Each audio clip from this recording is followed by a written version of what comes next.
Alors comment est-ce qu'on peut savoir si une foi est authentique? C'est une question qui est là depuis des siècles. Et justement, un petit texte de la Bible chrétienne, la première épître de Jean, donne des réponses qui sont étonnamment concrètes. On va plonger ensemble dans cette analyse pour bien comprendre sa logique. C'est vraiment ça la question centrale. Et ce qui est intéressant, c'est que l'auteur ne part pas dans une réponse abstraite ou philosophique. Non, son but, c'est de donner des preuves claires, des sortes de tests pour faire la différence entre une foi véritable et ce qui ne serait qu'une façade. Ok, alors voilà notre feuille de route. D'abord, on va regarder le contexte de cette lettre, pourquoi elle a été écrite. Ensuite, on va décortiquer les 3 fameux tests, celui de la vérité, celui de l'amour pour les autres, et enfin celui de la conduite juste. Et on terminera par le résultat de tout ça, l'assurance. Alors, commençons par le commencement. De quoi parle-t-on exactement? Dans quel contexte ce document, qui a presque 2000 ans, a-t-il été rédigé? Ce qu'il faut bien comprendre, c'est que ce texte n'est pas un traité de théologie froid et distant. C'est une lettre pastorale qu'on attribue à l'apôtre Jean. Et ça, c'est hyper important. Ça veut dire que son contenu, il n'est pas fait pour être débattu à l'université, mais pour être vécu au quotidien par des gens comme tout le monde. On a donc une double mission ici. D'un côté, il s'agit de renforcer, de rassurer les croyants dans leur parcours. Et de l'autre, de les protéger. Parce qu'à l'époque, il y avait des idées qui commençaient à circuler et qui menaçaient le cœur même de leur foi. C'est ce besoin de clarification qui prépare le terrain pour les tests qui vont suivre. Bon, maintenant qu'on a le décor, on peut s'attaquer au premier test fondamental de cette lettre. Un test qui commence par l'affirmation la plus centrale de la foi chrétienne. Pour l'auteur, le point de départ est absolument non négociable. La foi ne repose pas sur une idée, sur un concept. Il insiste, il martèle même que Jésus-Christ est une réalité historique. Quelqu'un qu'on a pu voir, entendre et même toucher. Ce n'est donc pas une philosophie, c'est un événement. Et ce qui est vraiment frappant, c'est que croire à cette vérité, ça ne peut pas rester juste dans la tête, c'est immédiatement lié à une manière de vivre. L'expression « marcher dans la lumière », c'est exactement ça. C'est vivre en cohérence totale avec cette vérité, de façon transparente, honnête. Et là, la lettre met le doigt sur un danger bien précis. Des enseignants qui commençaient à nier que Jésus était vraiment un être humain.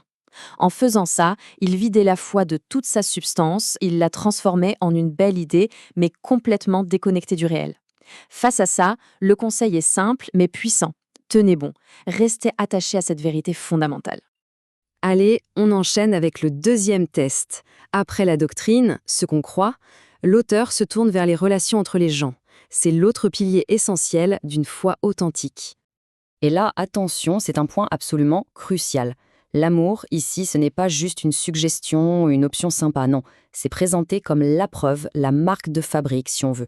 C'est le signe qui montre qu'une relation avec Dieu est réelle. Franchement, l'auteur n'y va pas par 4 chemins. La phrase est directe, sans aucun compromis.